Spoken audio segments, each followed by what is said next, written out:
오늘은 사도행전 12장 전체의 말씀 가지고 교회를 향한 심각한 타격이라는 제목으로 말씀을 나누도록 하겠습니다.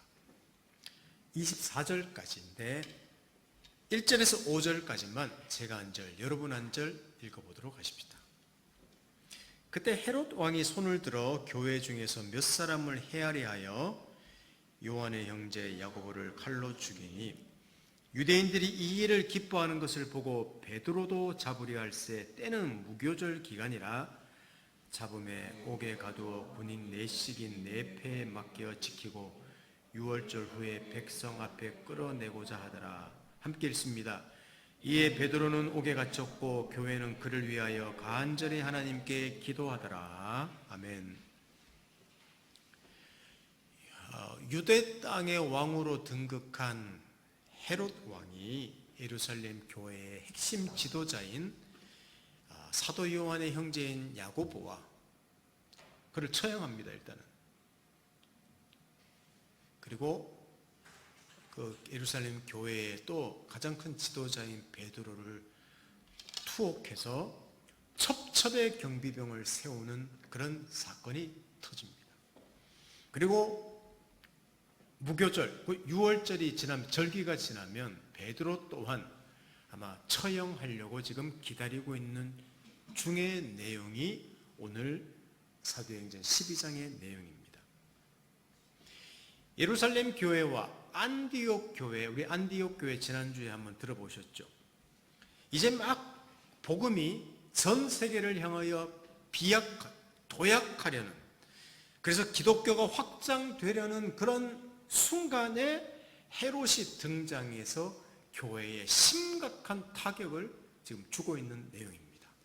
그래서 오늘 우리 예전에 한번 출애굽기 할 때 애굽에 있는 왕들을 쭉 살펴보면서 우리 출애굽기 처음에 나오는 모세와 그 시대의 배경을 한번 살펴봤던 기억이 있는데, 오늘 헤롯이라는 인물이 그냥 야고보를 죽이고 베드로까지 투옥했다, 그를 죽이려고 한다, 이 사건은 어떤 의미가 있는지를 좀 자세히 역사의 배경 속에서 이해하려면 헤롯이 누군지 이해하는 것도 좋을 것 같습니다. 오늘 그 내용을 조금 어려워 보이지만 제가 최대한 간단하게 한번 정리해 보았습니다. 오늘 제가 이 내용 말씀드리는 것은 류모세의 그 역사 드라마로 읽는 성경이라는 내용을 참고했고, 또 조금 있다가 나오는 이 헤롯 가문의 가계도를 제가 좀 보여드립니다. 그거는 네이버 블로그 세상의 빛이라는 블로그에서 제가 발췌해서 그냥 올리는 내용이라고 알아주시면 고맙겠습니다. 자, 일단 거기를 한번 헤롯이라는 사람이 등장하는데 가문을 한번 보십시다. 가계도를 한번 열어주십시오.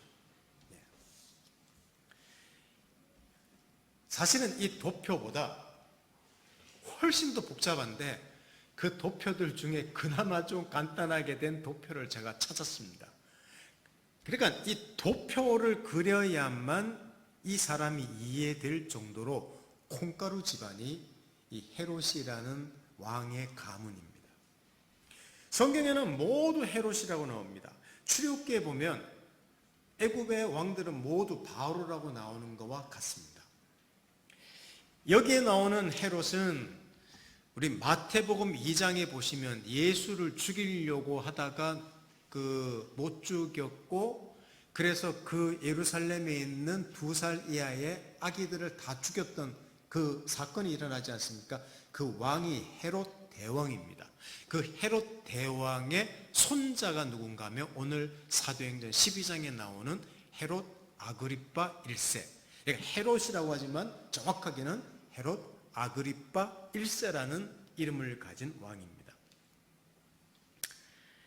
이 할아버지 헤롯 대왕은 10명의 아내를 가졌는데 그 10명 아내 중에 특별히 사랑했던 아내가 여러분 우리 기독교 역사지만 구약이 마치고 신약이 들어서는 중간사가 있습니다.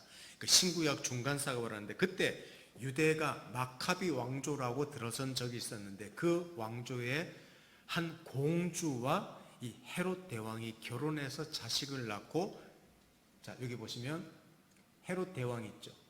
여기 미리암네 1세라고 있습니다. 이게 마카비 왕조, 그 유대 혈통을 가졌습니다. 그러니까 헤롯은 그러면 누군가 하면 에돔, 이두메라고 하는데 이방 혈통을 가진 사람인데, 유대 혈통을 가진 여인과 결혼해서 아리스토블루스라는 아들을 낳는데, 여러 아들 중에 한 사람입니다. 근데 이게 누군가 하면 오늘 사도행전 12장에 나오는 헤롯 아그리파 1세의 아버지인데, 이 헤롯 대왕이 이 아들을 어떤 이유에서인지 저는 뭐 자세하게 설명하지 않지만 그냥 처형합니다. 아버지가 아들을 죽여요. 뭐 이런 일이 비일비재했습니다. 그래서 이 아그리파 1세가 어릴 때 어머니와 함께 로마로 도망을 갑니다. 거기서 앞으로 로마의 4대 황제가 될, 여러분 대충 이런 게 있다고만 그냥 들어주십시오. 클라우디우스라는 사람과 어떻게 알게 되어서 중마고우로 지내게 됩니다. 로마 황실과 가깝게 지내다 보니까 이 사치와 낭비벽이 심해져서 나중에 어머니가 아그리파 1세의 어머니가 죽은 이후에는 그냥 빈털터리가 되고 거지가 되어서 다시 유대로 돌아옵니다. 유대로 돌아오는데 여기 헤롯 아그리파 1세의 여동생이 있어요. 누이가 유명한 헤로디아입니다. 이 헤로디아가 누군가 하면 자기 시숙하고 나중에 결혼하는데 헤롯 안디바하고 이 헤로디아의 딸인 살로메가 생일 때 선물을 달라고 하면서, 여러분 그 기억나십니까? 세례 요한의 목을 달라고 해서 목을 잘라서 줬던 사람이 요 헤로디아라는 악독한 여자예요. 요게 오늘 말하는 헤롯 아그리파 1세의 여동생입니다. 그런 가문이에요. 근데 이 헤로디아의 도움을 받아서 잠시 정치를 하는데 다시 그 사치벽, 낭비벽, 심지어는 주벽까지 있어서 파탄하고 다시 로마로 돌아가는데, 거기서 로마의 3대 황제가, 세 번째 황제가 될 가이우스라는 사람, 별명이 있는데 카리쿨라라는 별명을 가진 이 가이우스 황제의 최측근이 됩니다. 그때 로마 황제에 의해서 아그리파 1세라는 칭호를 받고 영지를 얻는데, 거기서 드디어 이제 인생 역전에 성공하는 게 누구냐? 아그리파 1세입니다. 그리고 자, 그 다음 그림을 한번 지도를 보여주십시오. 여기 보면 가이우스 칼리쿨라라고 되어 있죠. 칼리쿨라. AD 37년에 가이우스 칼리쿨라가 아그리파에게 줌이라고 하는 갈릴리 북쪽에 있는 땅에 영토를 가진 지도자로 등극을 합니다. 여기를 이제 로마에게 부여받는 거예요. 그 북쪽을 다스리는 왕으로 부임하게 됩니다. 근데 이 가이우스 황제가 짧은 시간 4년 만에 그냥 죽고 말고, 중마고우로 자란 클라우디우스라는 사람이 로마의 4대 황제가 되는데, 이 황제가 되는데 1등 공신이 누군가 하면 아그리파 1세가 1등 공신이 되었던 것입니다. 그래서 이 클라우디우스가 아그리파 1세에게, 헤롯 아그리파 1세에게 그냥 이 거의 유대 땅 모든 것을 통치하는, 자 보십시오. 클라우디우스가 아그리파 통치 지역을 확장해줘. 옛날에 할아버지 헤롯 대왕이 차지했던 땅, 이 윗땅까지 그냥 다 웬만한 땅을, 여기도 요단강 동쪽 지역까지 다 차지하게 되는 일을 누가 누리게 되는가 하면 아그리파 1세가 누리게 됩니다. 근데 어릴 때 할아버지가 자기 아버지를 아리스토블루스를 죽이고 로마로 가서 산전수전을 다 겪었지 않습니까? 근데 이 아그리파는 그래서 처세술이 뛰어났습니다. 자, 조상이 누구 피가 있다 그랬죠? 에돔 사람의 피가 있었고, 어머니는 유대 피가 있었기 때문에 어쩌면 혼혈과 같습니다. 그러니까 이 사람이 유대의 왕으로 등극했기 때문에 유대인들한테 잘 보여야 되는데 유대 사람들, 이스라엘 백성과 있을 때는 경건한 척했습니다. 그리고 율법에 철저히 하려고 노력했습니다. 바리새인의 규칙을 지켰습니다. 왜냐하면 자기를 무시할까 봐. 너는 에돔 사람의 피가 섞인 놈이야 라고 무시할까 봐 철저하게 율법을 지키는 사람으로 살아나갔습니다. 그러니까 유대인들의 비위를 거스르지 않으려고 했죠. 제가 왜 이 말씀을 여기까지 드리는가 하면 제가 말씀드리는 어떤 헤롯 아그리파 1세의 역사의 10분의 1도 안 됩니다.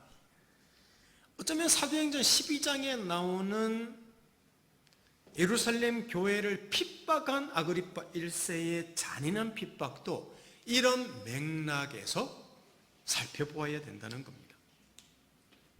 그러니까 정통 유대 교회에서는, 유대 정통파에서는 예루살렘 교회가 확장되는 것, 나사렛 이단, 나사렛 예수의 이단이 확장되는 거 아닙니까? 율법을 무시하고 성전을 한다 그랬으니까. 그러니까 눈에 쌍심지를 켰을 거예요. 그래서 아그리파, 유대인에게 잘 보이려고 했던 아그리파 1세를 내세워서 예루살렘 교회를 핍박하기 시작했다는 겁니다. 아그리파 1세도 좋죠. 그냥 예수 이단들 척결하면서 내가 율법에 그래도 정통하려고 노력하는 왕이야 라고 유대인들한테 칭찬 들으면, 인정받으면 자기 생활이, 자기 치세가 평안하지 않습니까? 그 맥락 속에서 오늘 사도행전 12장 사건이 일어났다는 것입니다. 자, 12장 1, 2, 3절을 다시 한번 보십시오. 여기 보시면 그때 헤로드 왕이 손을 들어 교회 중에서 몇 사람을 헤아려 하여 요한의 형제 야고보를 칼로 죽이니, 그 다음 3절에 뭐라고 나옵니까? 유대인들이 이 일을 기뻐하는 것을 보고 베드로도 잡아버렸죠. 그러니까 항시 유대인들을 기뻐하고 인정받는 일들을 힘썼더라, 아그리파 1세는. 여러분, 스데반이 순교할 때는 사도 외에는 모든 성도들이 흩어졌다고 했는데 지금은 목표가 바뀌었습니다. 로마 장교, 이방인까지 교제하고 함께 식사를 한 베드로, 예루살렘 교회는 이제 드디어 세속화되는구나, 이렇게 정통파는 생각한 것이죠. 그래서 예루살렘 교회가 드디어 율법을 어긴다고 생각한 정통 유대파들은 이 아그리파 1세를 이용해서 지도자를 핍박하기 시작했고, 그 첫 번째 대상이 사도 요한의 형제인 야고보가 처형당하는 일을 겪게 된 것입니다. 그리고 베드로도 투옥됐습니다. 이번에 핍박하는 존재는 종교 지도자, 그 당시에 대제사장과 사두개인들, 이런 사람들이 아니었습니다. 헤롯이라는 권력자, 종교 지도자가 박해하기 시작했습니다. 이유는 뭡니까? 자기 권력 때문이지요. 율법에 힘쓴 것처럼 보이지만 아닙니다. 자기가 에돔의 피가 섞였기 때문에 교회를 핍박함으로써 유대인의 호감을 사려는 그 탐욕, 그것이 교회를 핍박했습니다. 사실 이전의 종교 지도자들의 핍박도 율법에 정통해 보이는 거지만 아닙니다. 자기의 권력을 유지하기 위함이었습니다. 여러분, 이게 오늘 사도행전 12장에 일어난 사건의 개요입니다. 그리고 역사적인 배경입니다. 자, 이런 속에서 우리 교훈을 한번 받아보십시다.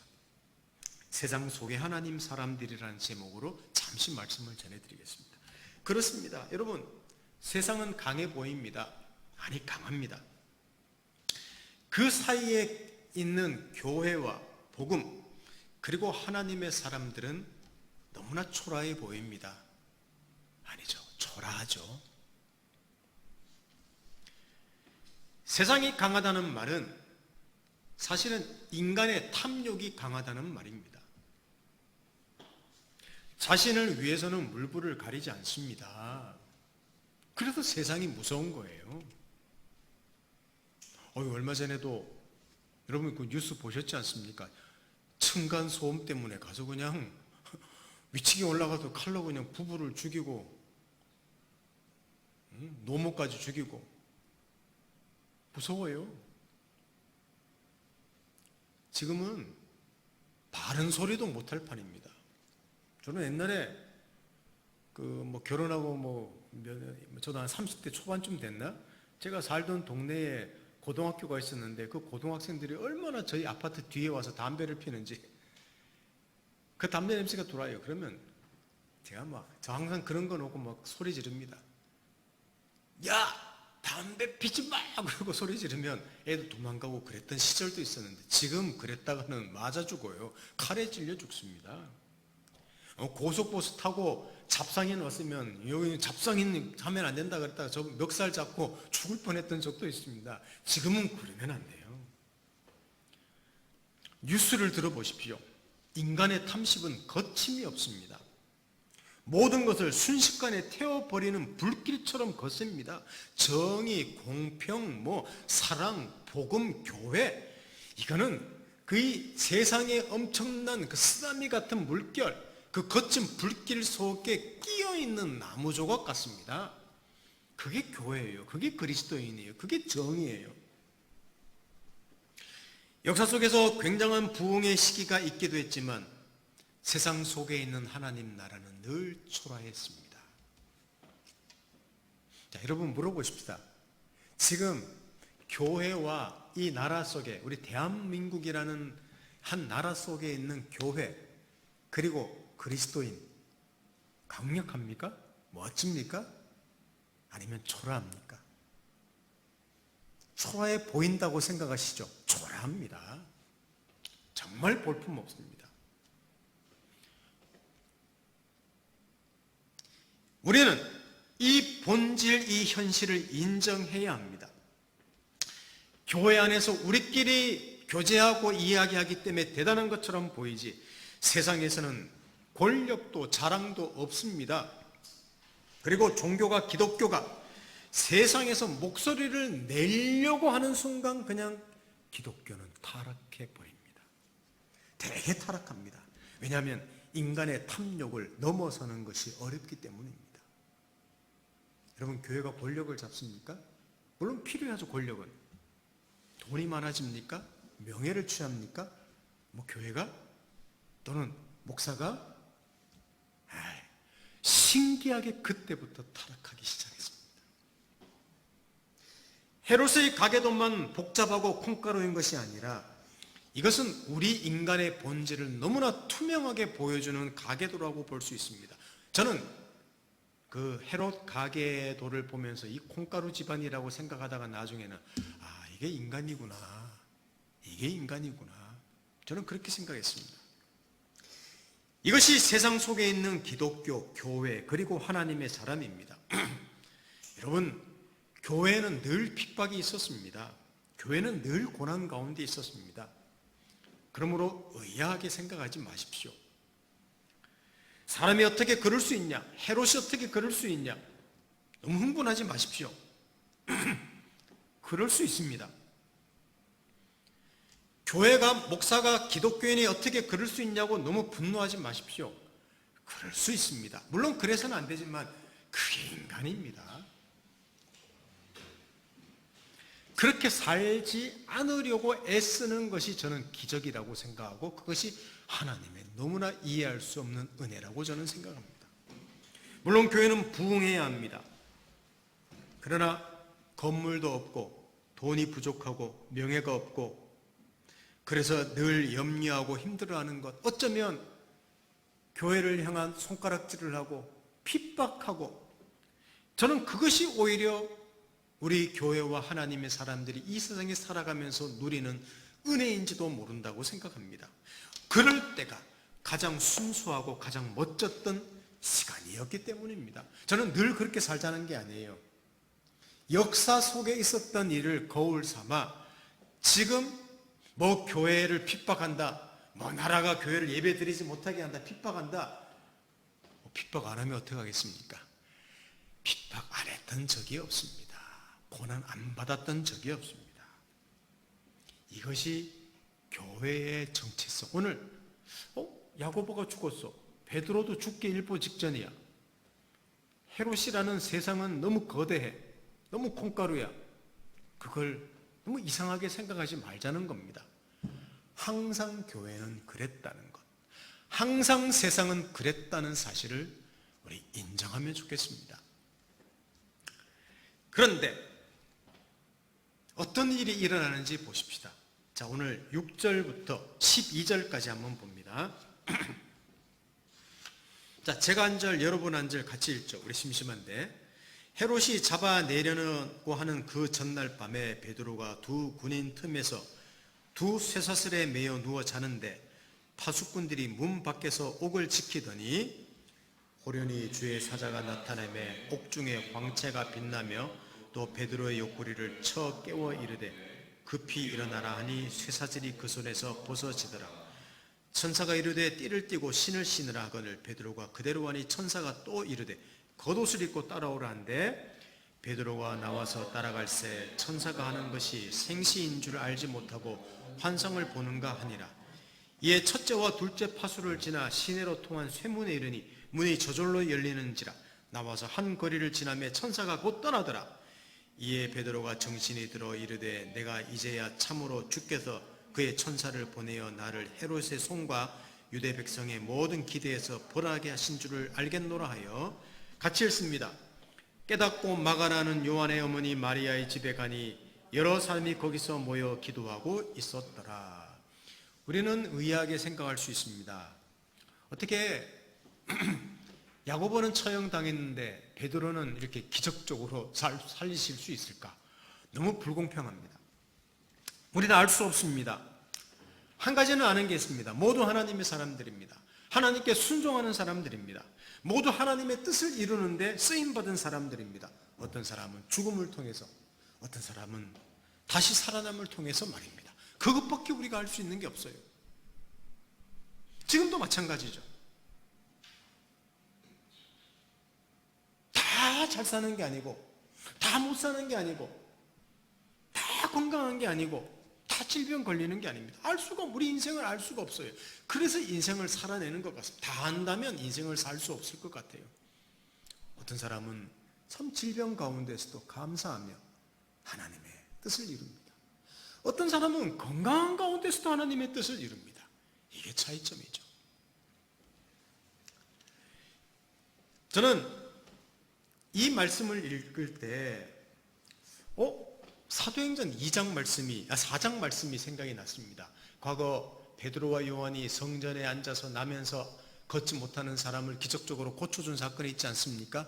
그러고 난 다음에 그 당시 종교 지도자들이 베드로와 요한을 투옥하는, 다시는 예수 말을 전하지 마라, 이름 전하지 말라, 그러고 했을 때 풀려나고 함께 모여 기도했던 사람들이 하나님을 찬양하면서 했던 말 혹시 기억나십니까? 자, 사도행전 4장 25절에서 28절을 한번 봅니다. 제가 읽어드립니다. 또 주의 종 우리 조상 다윗의 입을 통하여 성령으로 말씀하시기를 어찌하여 열방이 분노하며 족속들이 허사를 경영하였는고 세상의 군왕들이 나서며 관리들이 함께 모여 주와 그의 그리스도를 대적하도다 하신 이로소이다. 과연 헤롯과 본디오 빌라도는 이방인과 이스라엘 백성과 합세하여 하나님께서 기름 부으신 거룩한 종 예수를 거슬러 하나님의 권능과 뜻대로 이루려고 예정하신 그것을 행하려고 이 성에 모였나이다 라고 기도했던 내용 기억나십니까? 여러분, 세상의 권력이 하나님 사람들을 치기 위해서 함께 모였다고요? 하나님의 일을 맡겼다고요? 아닙니다. 성경은 말하기를 도리어 하나님의 일을 이루셨다고 말하고 있습니다. 자, 분명히 예수를 죽였지 않습니까? 헤롯과 빌라도는. 근데 예수의 죽음은 세상의 구원을 이루었지 않습니까? 그런 내용입니다. 스바의 죽음과 그리스도인이 흩어지는 것이 교회가 망했습니까? 기독교가? 아닙니다. 복음이 사마리아 땅까지 퍼지는 계기가 되었습니다. 이방 군인 고넬료가 회심한 사건이 야고보의 죽음과 베드로가 죽음 일보 직전까지 가서 이제 교회가 망합니까? 아니라는 겁니다.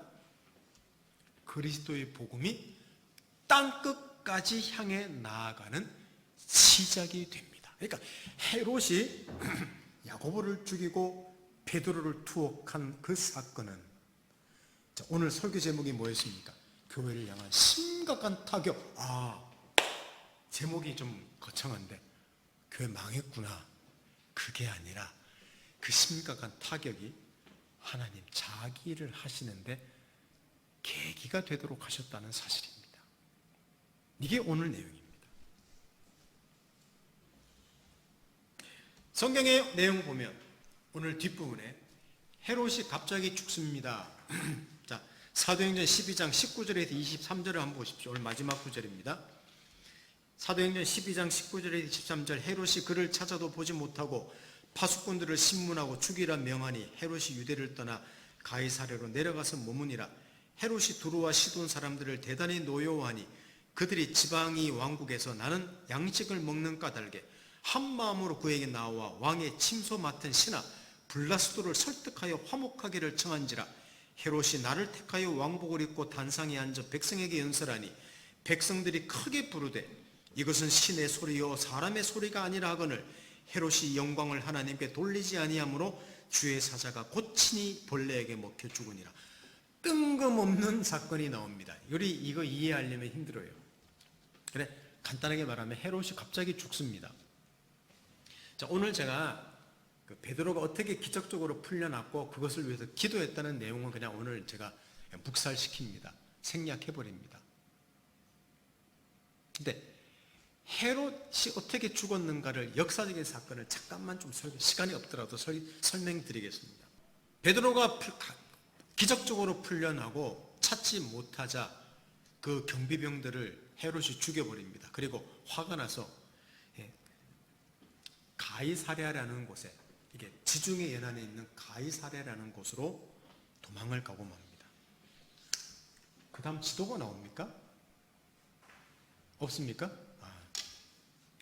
제가 지도를 넣는다는 게 못 넣네요. 예전에 그 베드로가 가이사랴라는 곳에 가서 거기서 그 고넬료 만나는 장면이 있지 않습니까? 지중해 예루살렘에서 북서쪽으로 한 100km 정도 되는 그곳으로 지금 갑니다. 그런데 그 근처에 도라라는 항구 도시가 있었는데 그 항구 도시에서 젊은이들이 유대인 회당 안에다가 로마 황제의 동상을 세워서 유대교를 모욕하는 어떤 한 사건이 발생합니다. 그런 사건이 있었습니다. 근데 아그리파 1세는 그래도 유대피가 섞였기 때문에 로마 행정관에게, 그 총독에게 말하죠. 어디 감히 유대 땅에서 회당에다가 황제 동상을 세우는 겁니까? 따지니까 그 총독이 그 범죄를 저질렀던 사람들, 소요 일으켰던 사람들을 다 처리합니다. 그 사건 때문에 두로와 시돈이라는 것은 페니키아라는 곳인데, 이 도라라는 곳 있는 가이사랴에 있는 그 지방에 있는 사람들이 이 아그리파 1세하고 반목, 적대감을 가지는 관계에 처하게 됐습니다. 그런데 문제가 뭐냐면 그 지방 사람들은 먹을 양식을 오래전부터 갈릴리에서 나는 음식을 늘 대해서 먹었었는데 관계가 안 좋으면 음식이 없어지지 않습니까? 안 되겠다. 그래서 오늘 누가 나옵니까? 침소를 맡은 블라스도라고 나오죠. 이 아그리파 1세의 신하를 잘 꼬드겨서 우리 좀 중재 좀 해주시오. 좀 잘 좀 말해주시오 해서 이제 그 사람들 앞에서 연설할 기회를 만듭니다. 화해하는 자리죠. 그때 역사에 보면요, 아그리파 1세가 은실로 짠 옷을 입고 나왔다고 합니다. 그러니까 화려한 옷이죠. 근데 그때 새벽에 나와서 연설을 하는데 반대편에서 비친 햇빛이 이 은실에 있는 옷을 반사가 돼서 얼마나 빛이 났는지 거기 연설을 들으러 온 페니키아 사람들이 모두 다 왕을 높입니다.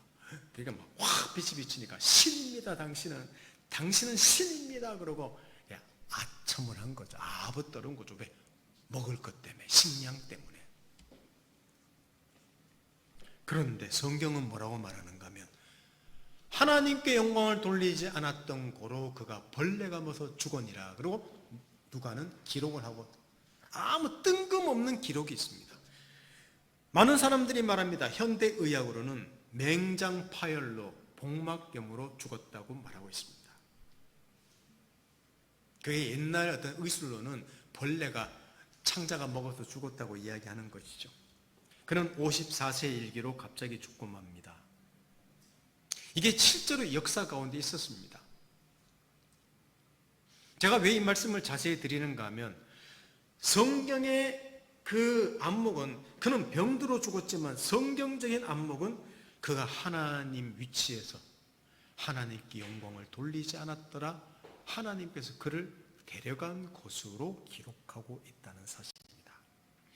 이 사건과 바로 다음 절, 사도행전 12장 24절 같이 한번 읽어보겠습니다. 다 같이 시작.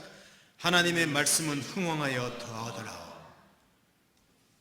대비시켜놨죠. 헤롯은 아그리파 1세는 죽고 하나님 말씀은 흥왕하여 더하더라. 아멘.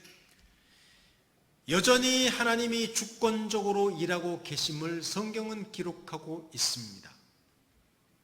세상이 강하다고요? 세상이 요지경이며 세상의 불길과 물결은 거세 보여도 하나님은 자기 일을 묵묵히 하십니다. 그런 거친 불길과 거센 물결이 하나님의 일을 도리어 이루도록 하십니다. 그래서 하나님은 아무리 헤롯이 강하더라도 그를 갑자기 데려가는 사건을 통해서 하나님이 자기 일을 묵묵히 하신다는 사실, 아니 강력하게 하신다는 메시지를 오늘 이 성경에 기록해 놓으셨죠. 그리고 하나님의 말씀은 흥왕하여 가더라. 이게 성경의 메시지입니다. 이 사건 이후로 베드로에 대한 기록은 뒤에 잠깐 나오는 것 빼놓고는 사실 사라지고 사도 바울의 사역으로 사도행전은 이어집니다.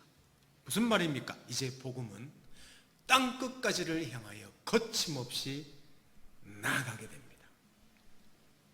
교회의 위기는 더 큰 사역으로 향하는 기회가 된 것입니다.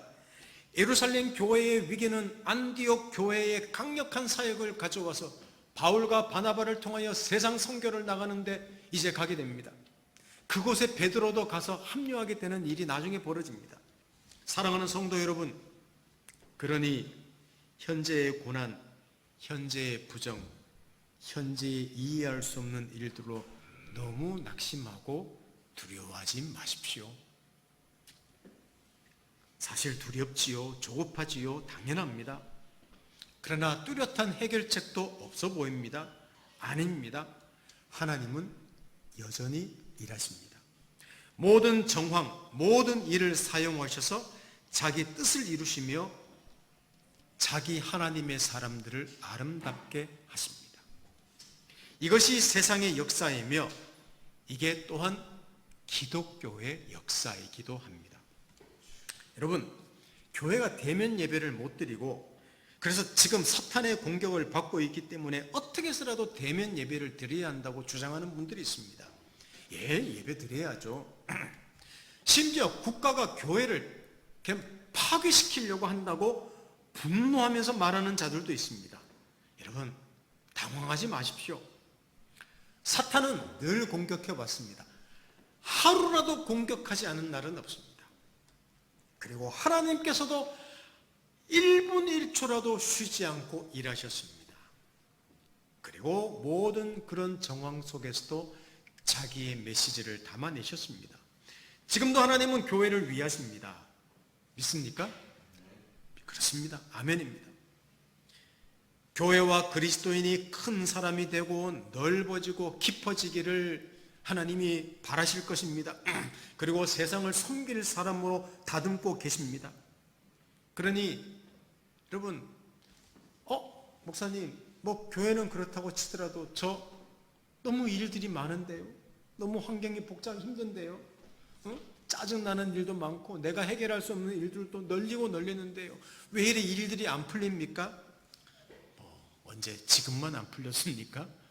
사실 늘 이거 해결되면 이 문제 생기고 이 문제 해결되면 저 문제 생기고 이게 인생입니다. 하나님은 여전히 일하십니다. 그러므로 너무 호들갑 떨지 말고 자기 일을 하시고 자기를 살피고 그리고 세상을 살피면서 이게 하나님의 뜻이구나, 하나님이 이렇게 일하시는구나, 우리 하나님의 메시지를 살펴보면 좋겠습니다. 하나님의 손길을 깨닫도록 기도하십시다. 늘 그러셨듯이 지금의 어려움 속에서도 하나님은 일하시기에 어쩌면 하나님은 느긋하게 일하시는 것 같습니다.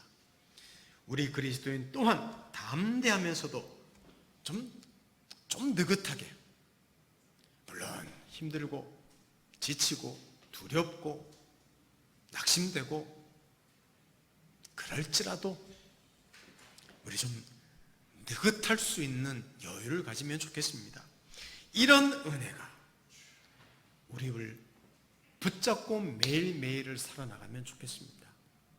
이것이 교회를 향한 심각한 타격이 있었을 때 하나님께서 어떻게 자기를 하시며 또 위대한 하나님의 일을 이루셨는지, 자기 사람들을 위하셨는지, 우리 그런 일을 한번 생각해 보면서 이 사도행전 12장의 메시지, 이 정황이 지금 우리 시대를 향한 메시지인 줄 아시고 우리 힘내어 매일매일의 삶을 살아가는 정말 용기 있는 그리스도인이 되기를 예수님 이름으로 축원합니다. 함께 기도하겠습니다. 하나님 아버지, 찬양하고 감사합니다.